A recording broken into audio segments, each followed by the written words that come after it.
더불어민주당은 2월 임시국회에서 경찰 개혁 법안 처리에 나서겠다고 밝혔습니다. 자유한국당과 바른미래당은 정부의 북한 개별 관광 방침을 비판했습니다. 국립현충원 참배를 시작으로 정치활동을 본격 재개한 안철수 전 의원이 광주를 찾았습니다. 뉴스엔 특별기획 2020년 신년 특집 배담. 오늘은 안규백 국회 국방위원장과 함께 새해 상임위 현안과 과제를 짚어봅니다.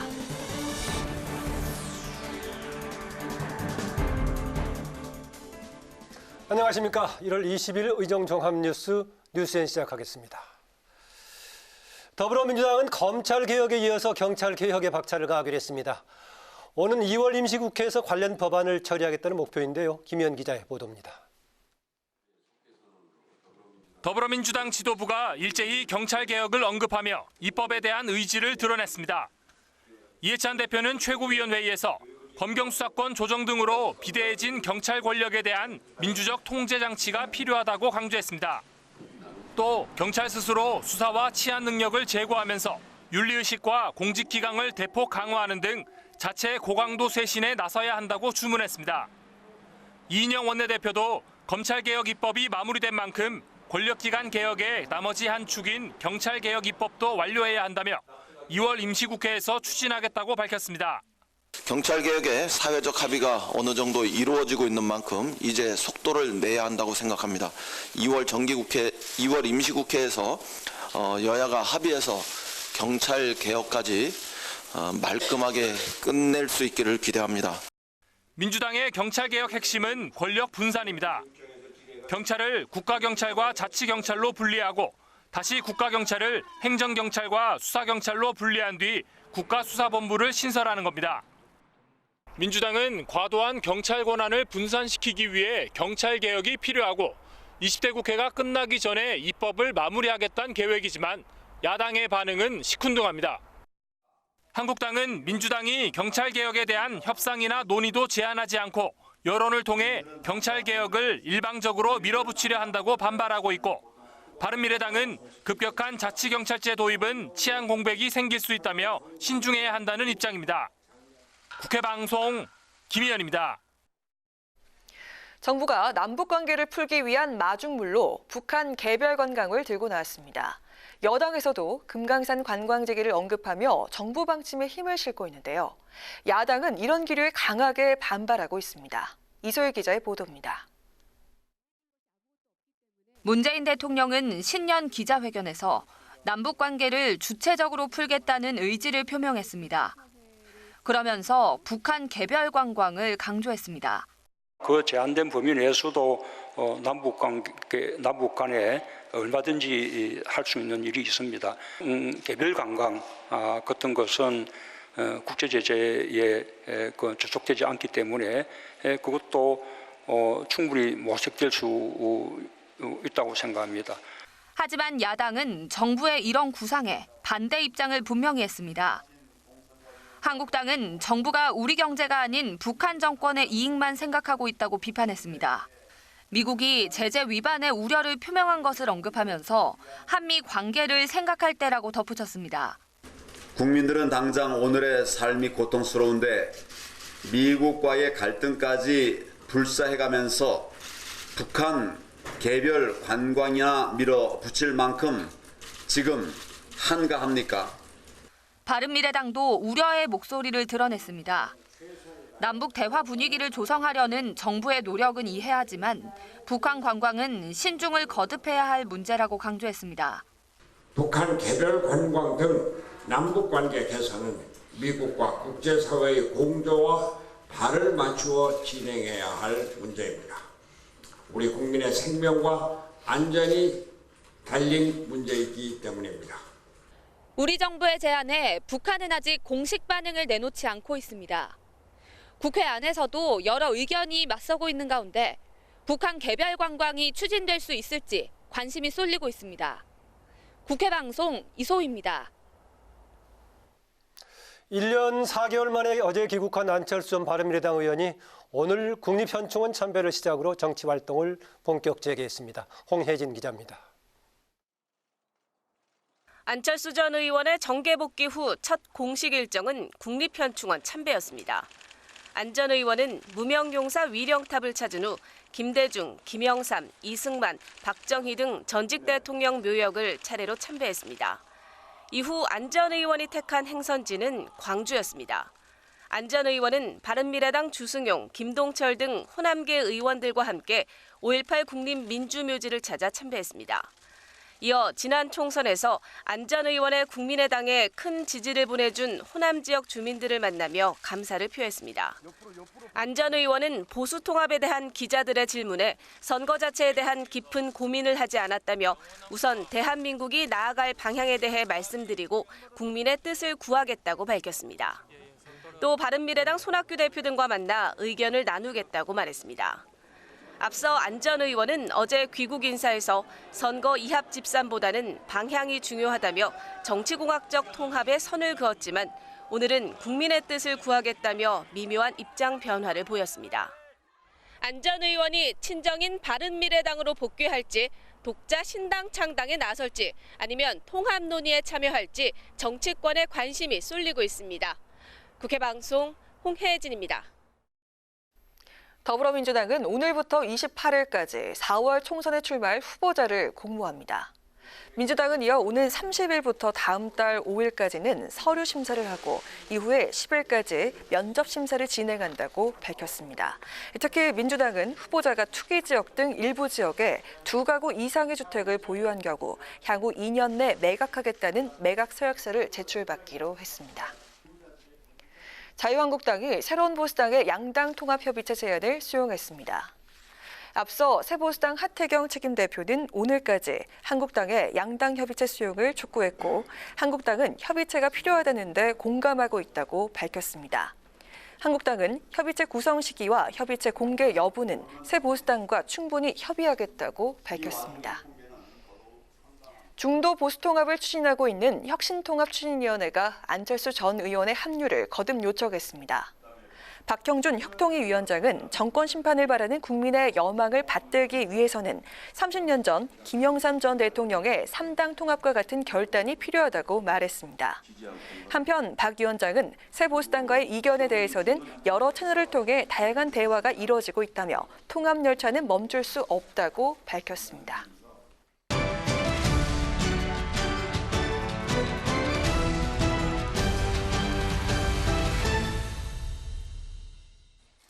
네, 이슈 분석 박지영, 양윤선 국회 두 기자 함께합니다. 어서 오세요. 어서 오세요.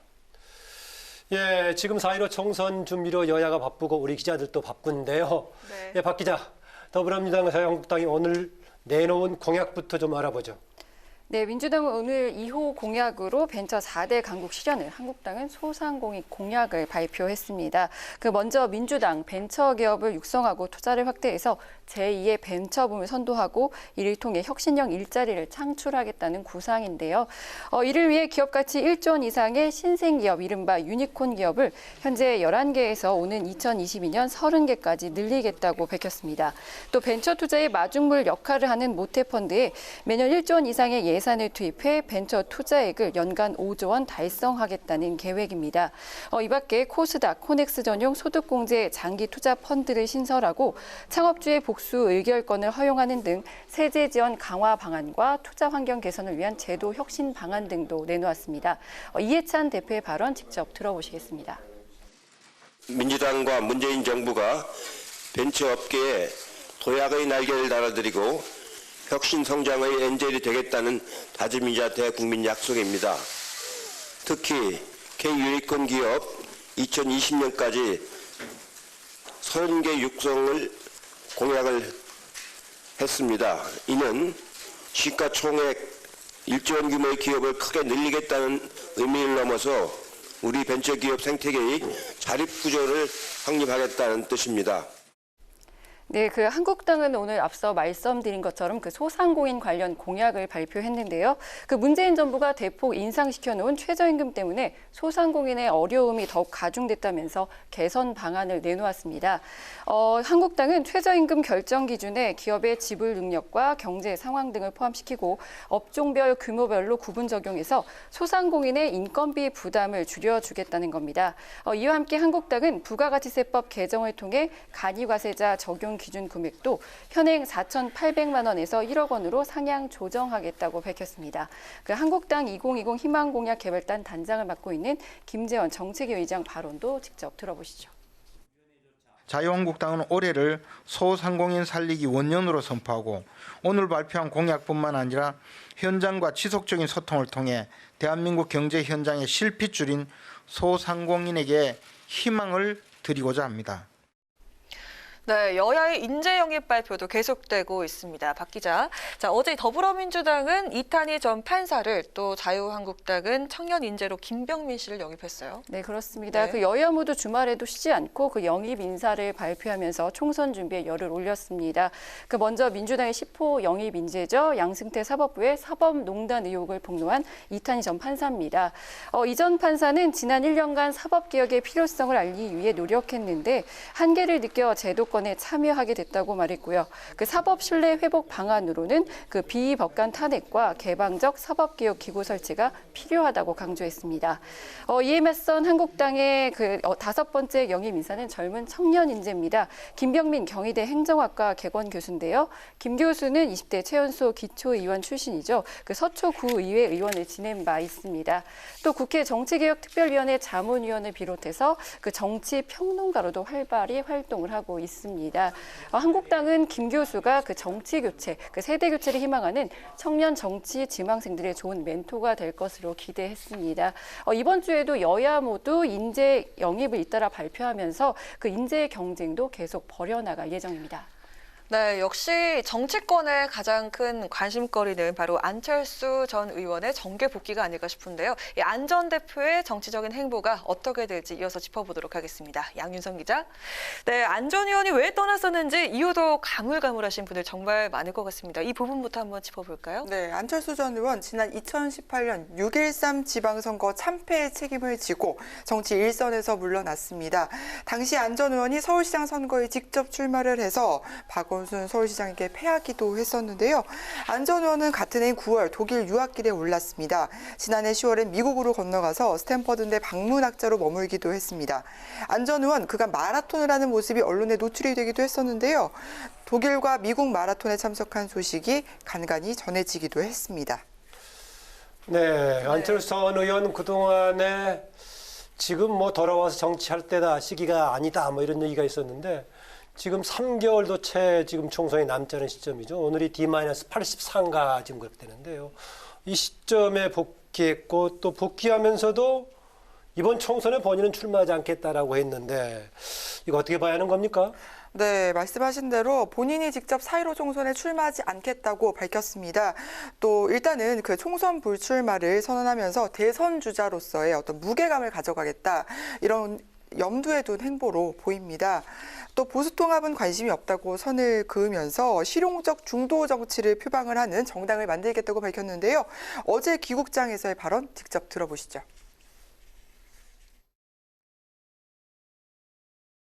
저는 관심 없습니다. 진영 대결로 1대1 구도로 가는 것은 오히려 정부 여당이 바라는 일입니다. 네, 여기까지 보면은 보수통합은 관심 없다. 이 말이요, 새 당을 만들겠다고 하는 것 같은데 어떻습니까? 네, 그렇습니다. 그런데 오늘 발언은 좀 뉘앙스가 달랐습니다. 기자들이 보수통합에 대한 의견을 똑같이 물었는데 이 선거 자체에 대한 깊은 고민이 머릿속에 아직 없다. 국민 여러분의 뜻을 구하겠다고 밝혔습니다. 아까 발언이 나왔던 그 관심이 없다고 짝딱 잘라서 말했던 어제 발언과는 차이가 있는데요. 보수통합 참여 가능성을 열어놓은 것으로 해석을 할 수 있겠습니다.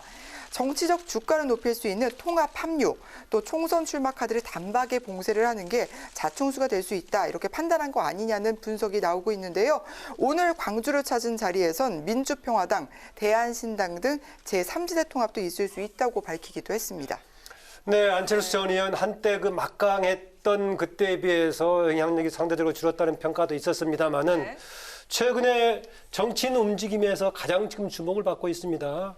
각 당들은 어떻게 반응하고 있는지 좀 살펴보죠. 네, 먼저 바른미래당입니다. 바른미래당은 안전 의원에게 적극적으로 러브콜을 보내고 있습니다. 안전 의원의 소속 구단이 바른미래당임을 재차 강조를 하면서 이 안철수 끌어안기에 나섰는데요. 다만 손학규 대표는 자신의 거취 부분에 대해선 말을 아꼈습니다. 손학규 대표 발언 들어보시죠.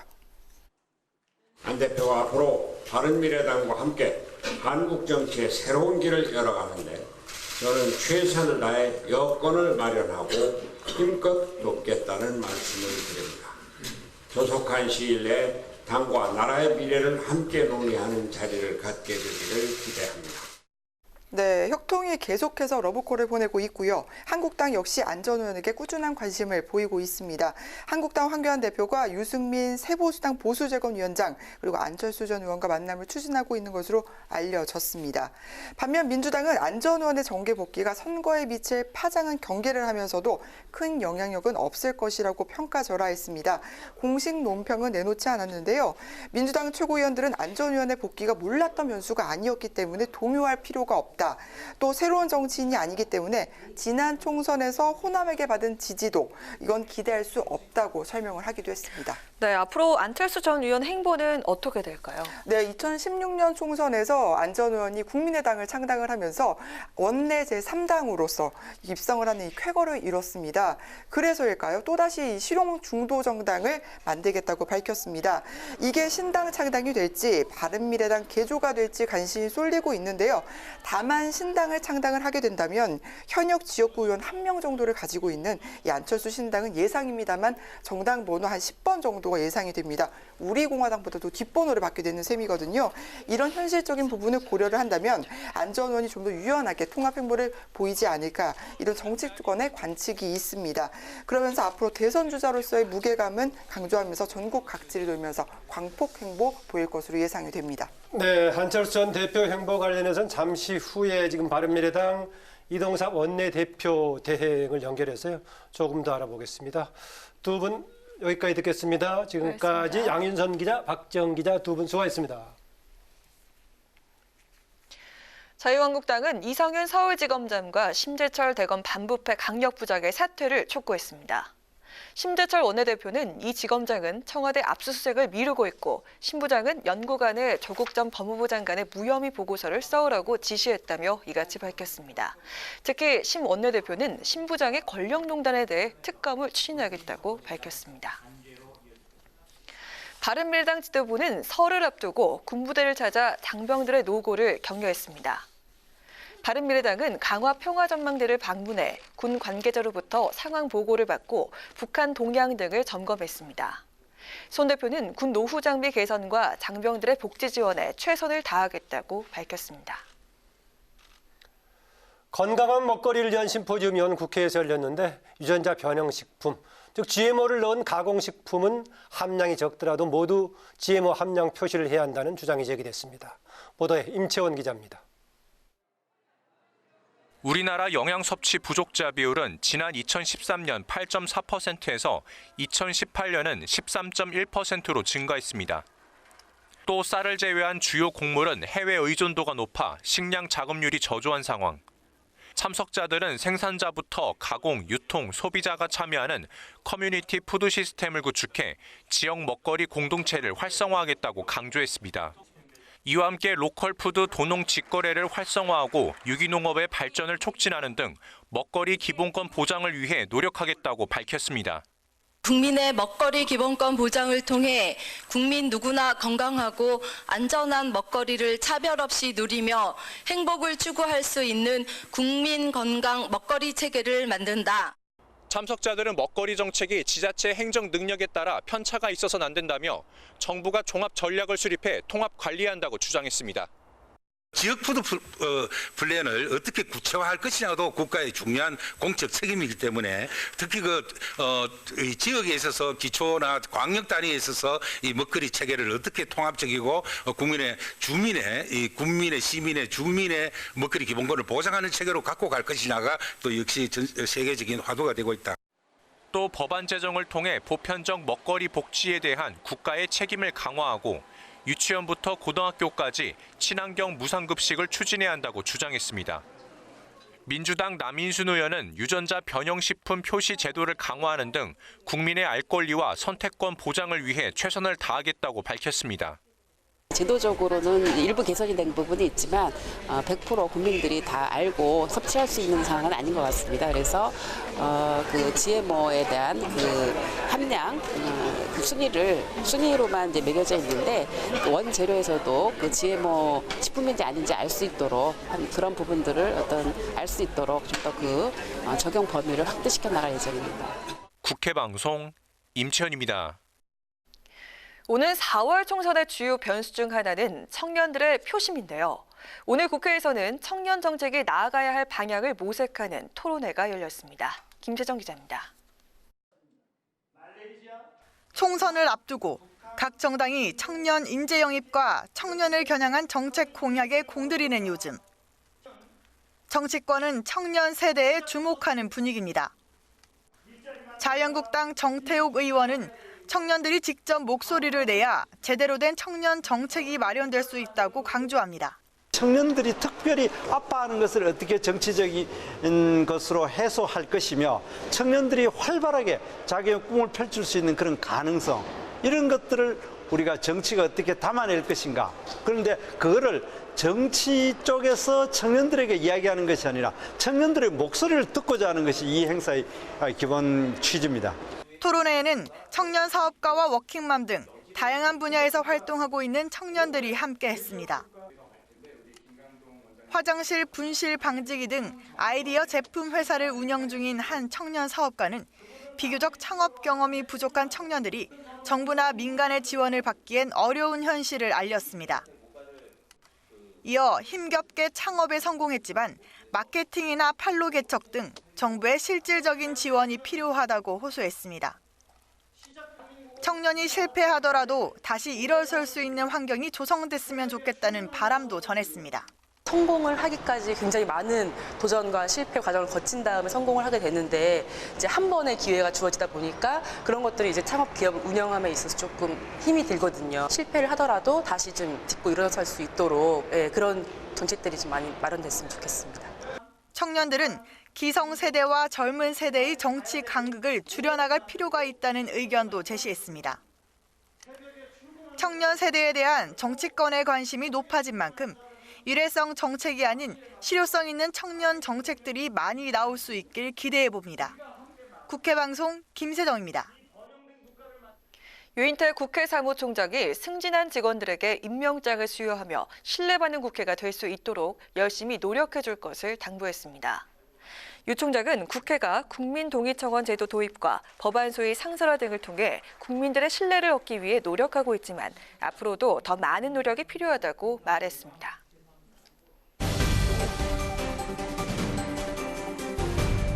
오늘의 정치 키워드 탑3 시간입니다. 1월 20일 정치면을 장식한 뉴스는 무엇이었는지 첫 번째 키워드부터 만나보시죠. 지난 2018년 지방선거 참패 뒤 정치 일선을 떠나 독일에 머무르던 안철수 전 의원이 어제 귀국했습니다. 정계 복귀를 선언한 만큼 안전의원의 행보에 정치권 안팎에 관심이 쏠리고 있는데요. 귀국 후 처음 택한 곳은 과거 자신의 정치적 기반이 됐던 호남이었습니다. 오늘부터 본격적인 정치 행보를 시작한 안 전 의원은 오전에는 국립현충원 참배, 오후에는 광주 5.18 민주묘역을 참배했는데요. 전남 여수의 처가를 둬 호남 사이로 불린 안 전 의원에게 호남은 출발점의 의미가 있다는 게 대체적인 분석입니다. 또한 호남은 2012년 대선 당시 안풍의 진원지이기도 했는데요. 2016년 20대 총선에서는 안 전 의원이 창당한 국민의당에 전체 28석 중 23석을 몰아준 더없이 고마운 무대이기도 했습니다. 국민의당을 지지해 주셨던 분들의 마음을 충분히 다 헤아리지 못했습니다. 7년 전 저를 불러주셨던 국민의 바람을 다시 가슴에 깊이 담고 초심 잃지 않겠습니다.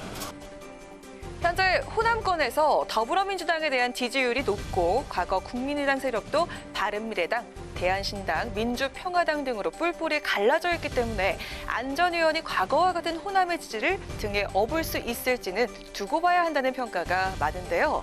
과연 호남을 찾은 안 전 의원의 진심은 얼마만큼 통할 수 있을지, 또 안 전 의원이 보여줄 새로운 정치의 모습은 무엇일지 지켜보도록 하겠습니다. 이어서 오늘의 두 번째 정치 키워드입니다. 설 연휴가 나흘 앞으로 다가오면서 정치권 주요 인사들은 마음을 담은 명절 선물을 준비하는데 여념이 없습니다. 이런 가운데 자유한국당은 황교안 대표 명의로 불교계에 설 선물을 보냈다가 뒤늦게 회수하는 소동이 벌어졌는데요. 받으면 기분 좋은 설 선물, 무엇이 문제였을까요? 불교계와 한국당 등에 따르면 황교안 대표의 설 선물은 지난주 금요일에 조계종 종단 대표 스님들에게 배송됐다고 하는데요. 모 백화점에서 구매한 것으로 추정되는 설 선물은 바로 고기를 말린 육포였다고 합니다. 대승불교 영향을 받은 조계종에서는 수행자인 스님이 육식을 하는 것을 원칙적으로 금하고 있는데요. 이로 인해 배송 직후 조계종 일각에서는 당혹을 금치 못했다고 합니다. 한국당 측에서는 조계종의 육포 선물이 전달된 것을 뒤늦게 파악하고 긴급 회수에 나섰다고 하는데요. 다른 곳으로 가야 할 육포가 잘못 배달됐고 이를 안 뒤 조계종에 사람을 보내 직접 회수했다며 조계종 측에 거듭 사과했다고 해명을 했습니다. 한국당의 종교개혁 관련한 논란은 이번이 처음이 아닙니다. 황 대표는 지난해 5월 부처님 오신 날 법요식에 참석해 다른 정치인들과는 달리 불교식 예법인 합장을 하지 않아 종교 편향 논란이 일기도 했었는데요. 배송업체와의 소통에 문제가 생겼다고 하더라도 종교계에 보내는 선물인 만큼 좀 더 세심하게 살폈어야 하지 않을까 하는 아쉬움이 듭니다. 마지막으로 세 번째 오늘의 정치 키워드입니다. 자유한국당과 새로운보수당의 통합열차가 연일 파열음을 내면서 중도 보수 진영의 통합이 요란한 빈수레로 끝나는 것 아니냐는 전망이 나왔었는데요. 급기야 새 보수당은 한국당을 향해 오늘까지 양당 협의체를 받지 않으면 각자의 길을 가겠다고 최후 통첩을 날렸고 그동안 원론적인 입장만 내놨던 한국당은 새 보수당이 요구한 양당 간 통합협의체 구성을 수용하겠다는 뜻을 밝혔습니다. 한국당이 오늘까지도 양당 통합협의체 거부한다면 새로운 보수당은 가짜 통합협상 중단하고 자강의 길을 가겠습니다. 국민들은 한국당의 가짜 통합에 속을 만큼 어리석지 않습니다. 자유한국당에서도 양당 간 협의체가 필요하다는데 공감을 하고 있습니다. 우리 김상훈 의원님과 이양수 의원님이 통추위에 이렇게 참여를 해 오셨고 앞으로도 새로운 보수당과의 그 협의를 이 대표로서 새로운 보수당과 협의를 진행해 나갈 것임을 말씀드립니다. 박안수 한국당 사무총장은 다만 협의체 구성 시기와 협의체를 공개로 운영할지 비공개로 할 것인지 등에 대해선 양당 간 조율해서 진행할 생각이라고 밝혔습니다. 중도보수 통합 논의가 시작된 지 일주일이 지났지만 그간 별다른 진전을 보이지 못한 채 제자리를 맴돌았는데요. 하지만 한국당이 새 보수당의 양당 통합협의체 구성 제안에 응하면서 그간 삐걱댔던 보수 진영의 통합 논의가 다시 급물살을 타게 될지 관심이 모아지고 있습니다. 한국당과 새 보수당의 협의체를 통해 꽉 막힌 통합의 물꼬가 트일 수 있을지, 그리고 통합의 난제들을 풀고 이렇다 할 결과물을 내놓을 수 있을지 지켜보도록 하겠습니다. 이상 오늘의 정치 키워드 탑3였습니다.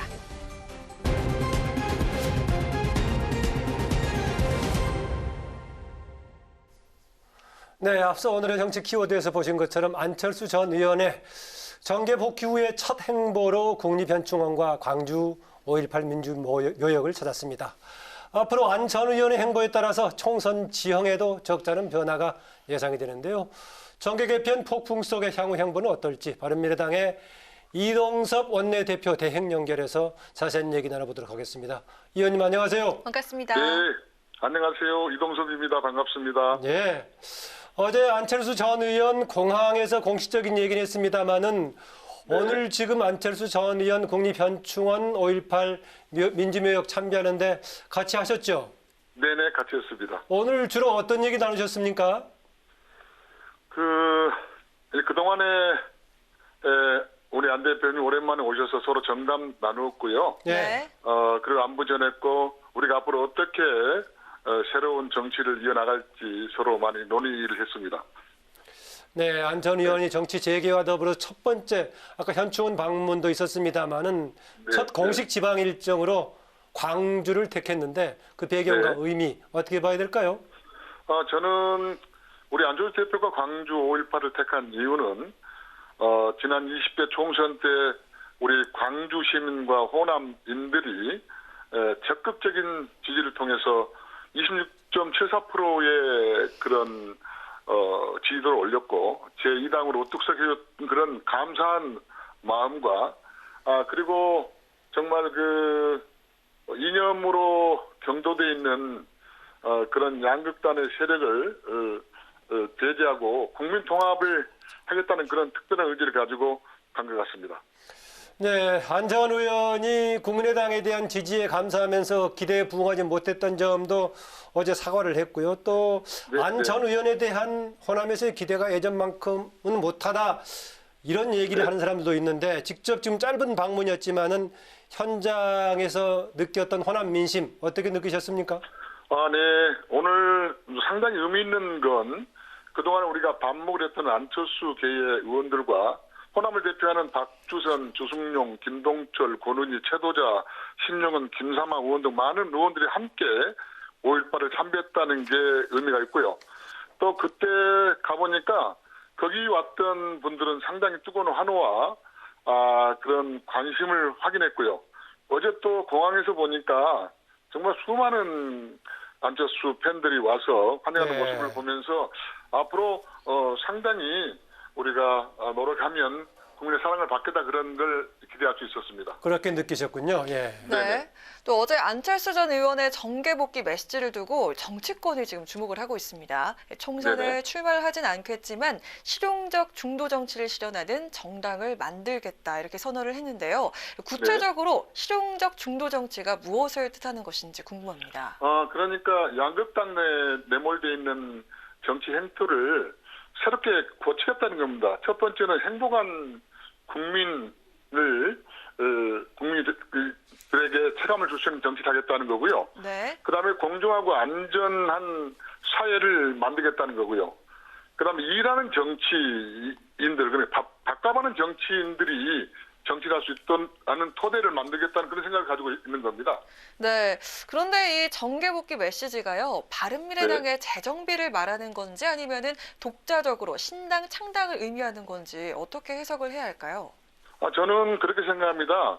원래 안철수 대표가 국민의당을 창당을 했고 또 유승민 대표와 함께 바른미래당을 창당한 주역으로서 창당 주역이기 때문에 일단은 당원 신분으로 우리 들어왔지 않습니까? 그래서 손학규 대표를 비롯한 많은 정치 지도자들하고 대화를 한 다음에 그게 만약에 여의치가 않을 경우는 신당 창당으로 갈 것 같습니다.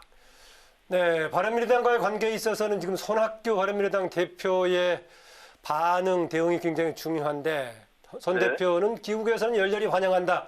조속히 논의하길 바란다라는 정도만 밝혔는데 안철수 전 의원 측의 사태에 대한 대표 측 사태에 대한 질문에는 즉답을 피했습니다. 이거 어떻게 해석을 해야 될까요? 저는 안철수 대표는 그래도 제3지대에 가장 많은 지지를 받는 후보고요. 그리고 지금 미래를 준비하는 그런 후보이기 때문에 저는 손학규 대표가 상당한 거물 정치인이고 대한민국의 정치의 사회에 핵을 긋는 그런 분이고 경륜과 실력 있는 정치인 아닙니까? 그리고 정말 운이 없어서 그렇지 대통령도 할 수 있는 충분한 그런 능력을 가진 사람으로서 앞날을 예견하리라고 봅니다. 그렇게 해서 이 시대에는 안철수 깃발로 새로운 중도 실용정당을 만들어야만이 성공할 수 있다는 걸 확신을 가지고 있을 겁니다. 그래서 두 분이 만나게 되면 자연스럽게 그게 정리될 거라고 저는 생각합니다. 네, 안 전 의원이 중도 보수 통합에 또 합류를 할 것인가 이 부분도 참 관심사였는데 재차 선을 그었습니다. 이유가 무엇인지 또 앞으로 보수 통합과 관련을 해서는 전혀 가능성이 없는 건지도 궁금한데요. 저는 그렇게 생각하지 않습니다. 저는 안철수 대표의 직접 마음은 지금 같이 만난 지가 얼마 안 됐기 때문에 모르겠지만 저는 그렇게 생각합니다. 세력 통합이 아닌 혁신과 변화를 생각했거든요. 개혁해야 된다, 황금을 탈피해야 된다라는 그런 메시지를 주셨는데 저는 제3지대에서 모든 걸 다 버리고 창조적인 논의를 한다면 그 논의 구조에는 같이 참여할 수 있을 걸로 저는 생각합니다. 네. 예, 마지막으로요. 저 안철수 전 의원의 속내는 정확하게 모르겠다. 어제 오늘 만났기 때문이라고 말씀하셨는데 안철수계 의원의 한 사람으로서도 지금 이제 당의 원내대표 대행까지 맡고 계시는데 이른바 안철수계의 이후에 정계 개편을 관련해서 행보는 어떤 계획이신지 좀 들으면서 마무리할까 합니다. 네, 그 안철수 대표께서는 정말 좌우의 이념의 그런 뛰들려 있는 그런 정치에 대해서 실물 나는 국민들의 희망을 주기 위해서 정말 그 이념이 경도되지 않고 국민들 즉 경제나 민생 활성화, 시장 경제 활성화 된다고 생각하고 있습니다. 네. 그렇기 때문에 국민 통합과 AI 경쟁력을 갖춰서 우리나라 국회 경쟁력을 정말 크게 활성화시키는 그런 생각을 가지고 있고요. 공정한 사회를 만들겠다고 있지 않습니까? 예. 그래서 정말 국민에게 희망을 주는 그런 메시지를 가지고 제3지대 정당 모든 세력을 양극단 그러니까 친문과 친박을 배제한 모든 세력을 아우르는 중도의 정치 세력을 모아서 새로운 당으로 출발할 것 같습니다. 뭐 잘 되시기를 기원합니다. 오늘 말씀 잘 들었습니다. 바쁘신 중에 이렇게 전화 연결까지 고맙습니다. 고맙습니다. 네, 감사합니다. 고맙습니다. 네, 지금까지 바른미래당 이동섭 원내대표 대행과 전화 연결해서 안철수 전 의원의 향후 행보에 대해서 얘기 나눴습니다. Great to be with you.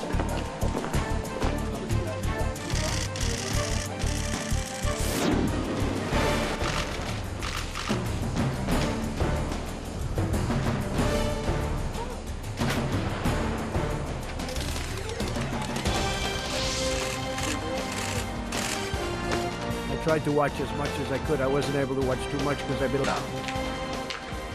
광고 소환 2020년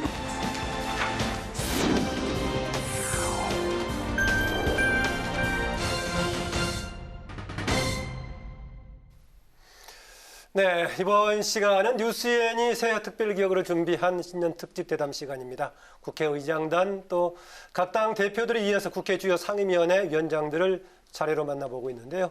오늘은 국방위원회 위원장이시죠? 더불어민주당 안규백 위원장 스튜디오에 나와 계십니다. 어서 오십시오. 네, 반갑습니다. 예. 네. 여러 가지 바쁘실 건데 또 지역 선거운동도 준비하겠지. 그렇죠. 국회 일도 봐야겠죠. 정말 세월이 빠르더라고요. 예. 이렇게 쟁걸음으로 시작한 금년도 벌써 이렇게 1월 하순까지 온 거 보면은 정말 세월이 빠릅니다. 네, 정말 급변하는 한반도 정세 속에서 우리 국민의 안보를 위해서 열심히 일하고 계신데요. 이 상임위 수장으로서 지난 소회 여쭙도록 하겠습니다. 네, 국가의 제1 덕목은 국방 안보입니다. 그렇죠. 그러니까 세계적으로 내륙 국가인 스위스와 볼리비아를 보면은 그 나라는 바다가 없습니다. 그럼에도 불구하고 해군을 갖추고 있습니다. 네. 그거 보면은 세계 어느 나라나 국방이 가장 중요하다. 따라서 우리나라도 가장 중요한 덕목이 저는 국방을 생각을 하고 있고 동시에 해방 이후에 건국 이후에 우리나라가 부처가 이름이 바뀌지 않는 나라가 국방부하고 법무부 두 개죠. 두 개입니다. 그걸 보면은 얼마나 중요한 부서인가를 알 수가 있고요.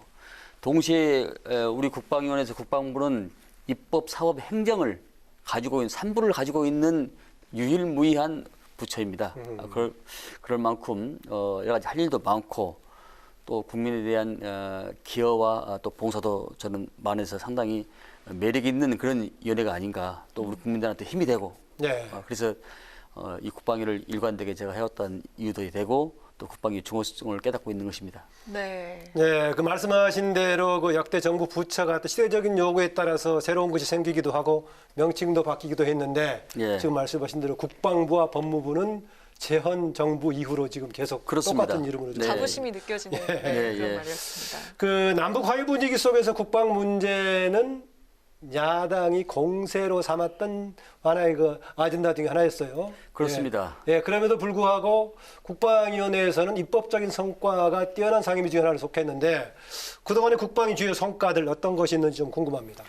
먼저 이 자리를 빌려서 당망이 덮으신 여야 의원님들의 협조가 있었고 네. 또 이해가 있었기 때문에 네. 저희 상임위가 큰 마찰 없이 평가를 받았던 데 대해서 이 자리를 빌려서 당망 있는 여러 여야 의원님께 감사의 말씀을 드립니다. 제가 국방위원장을 하면서 의원님들과 설득과 소통을 했고 또 그런 공감 능력이 있었기 때문에 우리 국방위가 타 상임위보다는 여러 가지 법안 처리가 좀 많았던 것 같습니다.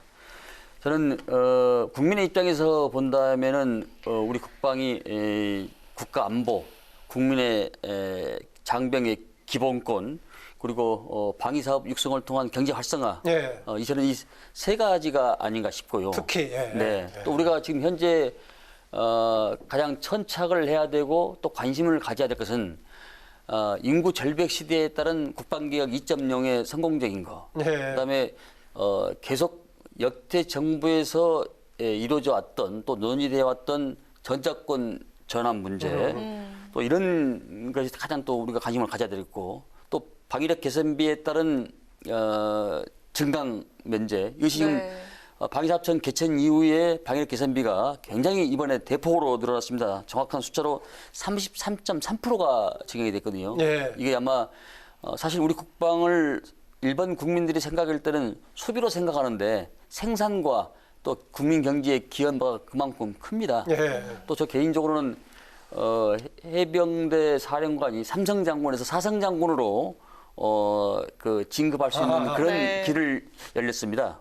이것은 우리 국방이 3군 체제이기 때문에 해병대 사령관이 사성장군은 못 가되 합참의장이나 다른 여타 직위로 전직을 할 수 있다. 진급을 해서 그런 길을 터놓은 것에 대해서 상당히 기쁘게 생각합니다. 네. 앞서 얘기하셨던 여러 가지 지금 정책들 전작권 문제라든가 국방계획 2.0 문제라든가 병력 자원을 감안한 이런 거 듣고 보니까 국방에서 아주 중요한 일들을 하셨네요. 보니까요. 예. 그렇습니다. 또 가장 최근에 제가 아주 관심을 갖고 또 기울였던 게 대체복무. 네. 대체복무 통과가 만약에 안 됐더라면은 사실 금년 1월 1일부터 우리 장정들을 징집할 법적 근거가 없어집니다. 근데 이것을 가까스로 연말에 여야 의원들의 협조를 통해서 이번에 본회의에서 통과된 것은 가장 큰 의미 있는 그런 법안으로 생각하고 있습니다. 네, 지난해 하노이 북미 정상회담이 노딜로 끝나면서 북핵 협상이 좀 교착 상태로 좀 이어져 가고 있는데 문 대통령이 낙관적인 전망을 좀 보여줬습니다. 지난 기자회견에서. 근데 비핵화가 물 건너가는 것이 아니냐라는 그런 비관론도 좀 적지 않게 이어지고 있는데요. 위원장님께서는 이 비핵화 협상에 대해서 좀 어떻게 생각하시는지? 저는 비핵화 협상이 아직 끝나지 쉽게 끝날 거라는 생각을 않고 있습니다. 네. 이 한반도의 비핵화 문제는 쟁점으로 계속 살아있다라고 봅니다. 그렇습니다. 협상의 쟁점으로. 우리의 문제이면서 동시에 국제 문제입니다. 네. 북한은 일반적인 시각으로 미국을 바라보면 안 된다고 생각합니다. 북한 인민들은 김정은을 바라볼 때 울잖아요. 일반 사람들은 신이 아닌 이상 울 수는 없는 거 아닙니까? 근데 그런 신으로 생각하고 봉건 국가입니다. 그러니까 일반적인 시각으로 접근하면 저는 안 된다고 생각합니다. 북한의 정치 문화를 이해하면서 봐야 된다. 그렇습니다. 네. 특히 이 북한의 비핵화가 북한이 이를테면은 밥 3끼 먹고 살기 힘들 때 1955년부터 이 핵을 준비하지 않았습니까? 네. 물론 약 한 67년이 70년이 다 돼갑니다 이게. 그렇기 때문에 이것은 지난한 이 방법으로 또 긴 안목으로 우리가 문제를 바라보고 해야지 이게 북한에 보면 어떻게 보면 생존 수단이라고도 봐야 되는데 이것을 쉽게 접근해서는 안 되고 우리가 긴 호흡으로 바라봐야 되는 것이고 또 이것이 우리뿐만 아니라 국제사회의 이해와 협력을 동시에 구해야 된다.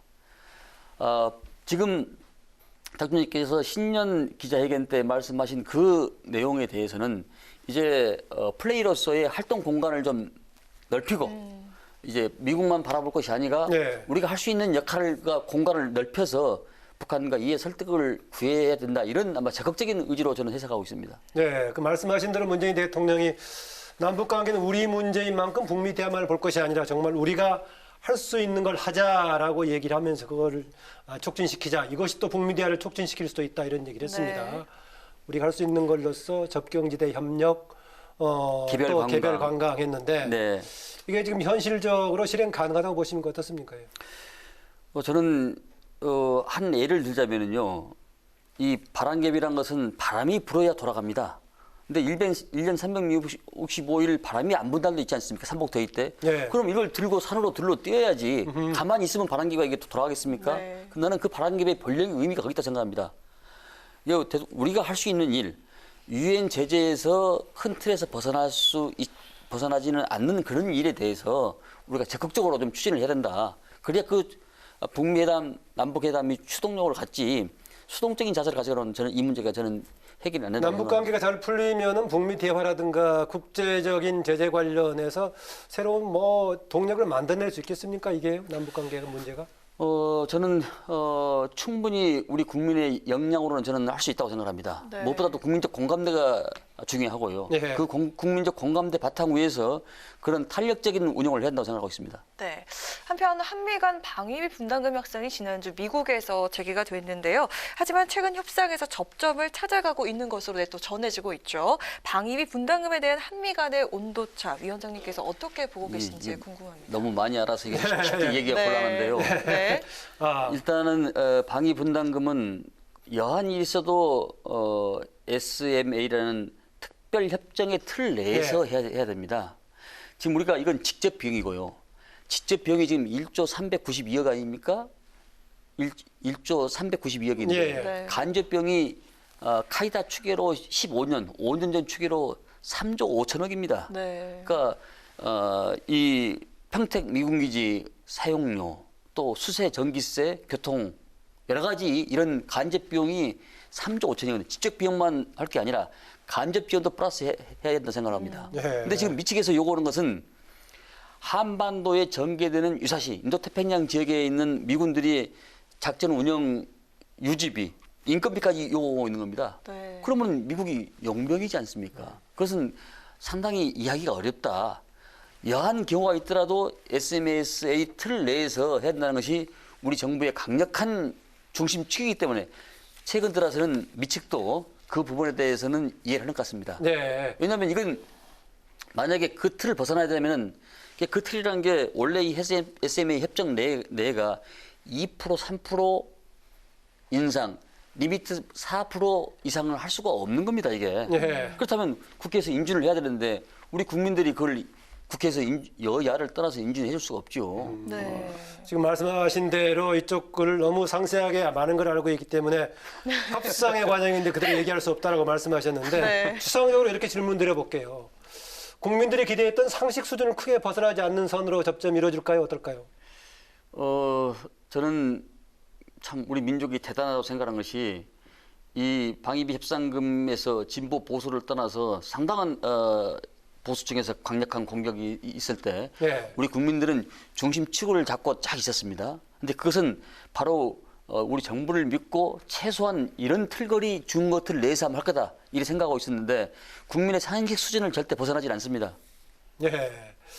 그 최근에 보도가 된 것 중에서 사드 관련 비용 100억을 하지 않으면 미군 철수하겠다 했다는 트럼프 보도가 되고 있는데 트럼프가 간혹 미군 철수 이야기를 꺼내는데 이건 어떻게 이해해야 되는 겁니까? 실제 가능성이 있는 겁니까? 저는 세상에서 100% 재래라고는 없습니다. 예. 화난 사람은 할 테면 해라라고 하는 사람도 있던데. 그런데 이제 일단은 이 한반도가 지리적으로는 작은 나라지만 지각적으로 엄청 큰 나라입니다. 대륙과 해양으로 갈 수 있는 그런 위치에 있지 않겠습니까? 예. 바로 우리가 이 한반도가 지각적으로 중요한 나라이기 때문에 대중국을 생각하지 않을 수 없고요. 미국은 G2 입장에서 중국이 대륙으로 뻗쳐나가는 데 대해서 굉장히 많은 경기를 하고 있습니다. 그 중심축이 바로 한반도의 전진기지입니다. 근데 우리가 나가시오 하도 나가지도 못할 뿐만 아니라 미국의 이익 차원에서 그렇습니다. 우리 국익도 맞아 떨어지고 미측도 국익이 맞아 떨어지기 때문에 그게 바로 부합이라고 하지 않습니까? 네, 서로 맞는 거죠. 쉽지 않다고 생각합니다. 네, 또 이 질문도 빼놓을 수가 없을 것 같습니다. 올해부터 양심적 병역 거부에 따른 대체 복무제가 또 시행이 되는데요. 아까 말씀하셨죠. 네, 대체 복무요는 이 대체 복무 기간으로 지정된 곳에서 36개월간 합숙을 하면서 병역 의무를 수행을 하게 됩니다.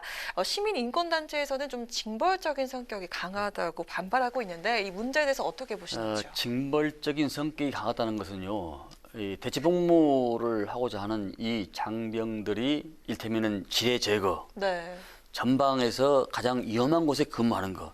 이게 이제 징벌적이라고 볼 수 있거든요. 네. 근데 지금 이건 무엇보다 국민적 공감대가 필요한데 지금 이 대체 복무를 하고 있는 나라가 처음에는 엄청 그 보통 예컨대 500명 우리가 500명이다. 매년 횟수가 500명이다 그러면 1000명, 2000명까지 늘어납니다.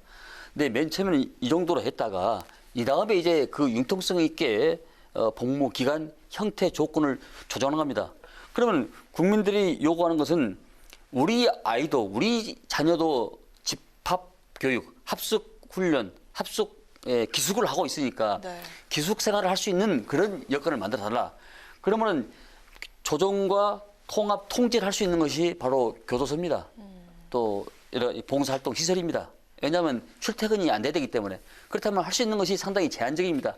이제 그런 틀거리에서 36개월을 하고 그러고 나서 순차적으로 이제 그것이 정상 궤도에 돌아가면은 이 법이라는 게 처음에는 변혁이 많지만은 시간이 흐를수록 제 궤도에 오거든요. 네. 그럼 그때 가면 이제 좀 조절할 수 있다. 이렇게 이해하시면 될 것 같습니다. 네. 마지막으로 이 질문 드리겠는데요. 20대 국회가 일정으로 보면 아직 한 4개월 남긴 했습니다만은 총선 일정으로 접어들다 보니까 상당 부분이 끝나긴 했습니다. 20대 국회 전반에 대해서는 역대 국회도 그랬지만 국민들이 그렇게 좋지 않게 평가하고 있습니다. 들어보니까 국방위는 상당한 역할을 하셨는데 앞으로 남은 국방위 추가적으로 좀 해결해야 될 과제는 어떤 거 있습니까? 이걸 말씀하시면서 오늘 마무리 또 상임위 어떻게 이끌어 가실지 마무리 듣고자 합니다. 우리 사회자님 선생님께서도 잘 아시겠지만은 한라산과 백두산의 높은 산에는 아름다운 꽃과 나무가 피지 않습니다. 네. 재헌 이후로 이 세계 어느 나라나 우리나라뿐만 아니라 네. 국회를 좋게 평가하는 나라가 세계적으로 드뭅니다. 근데 이제 사실 일반 국민들이 국회를 보면은 이해를 할 겁니다. 근데 저는 그럼에도 불구하고 우리가 더욱더 겸손하고 낮은 자세를 해야 되는 생각을 하고 있고요. 이제 남은 기간 동안에 2월 달 정도는 아마 임시회가 한 번 더 열릴 것 같습니다. 왜냐하면 방위 분담금이랄지 국가적 현안이 몇 가지는 처리를 해야 되니까 민생에 대한 처리를 해야 되니까 그 대목에서 이제 중요한 그 민생 법안을 처리하는데 저희 상임위도 총력을 기울일 것이고요. 이제 그래도 숙제가 나오면 그건 21대 국회로 넘겨서 역사적 소명을 다하기를 바랄 뿐입니다. 저는 국민들이 좀 더 따뜻한 시선으로 격려와 질책을 동시에 하고 국방위뿐만 아니라 국회 전체를 그렇습니다. 네. 그렇게 생각합니다. 네. 오늘 신년 특집 대담으로 국방위원회 안규백 위원장과 함께했습니다. 오늘 귀한 시간 내주셔서 다시 한번 감사드립니다. 고맙습니다. 예. 네, 화요일인 내일은 서울의 아침 기온이 영하 6도까지 내려가는 등 반짝 추위가 찾아오겠습니다. 미세먼지는 강원 영동을 제외한 중부지방에서 나쁨 수준 보이겠고요. 그 밖의 지역은 보통 수준 나타내겠습니다. 네, 오늘 뉴스에는 여기까지입니다. 국민에게 힘이 되는 국회를 위해서 내일도 뉴스연이 함께하겠습니다. 시청해 주셔서 고맙습니다.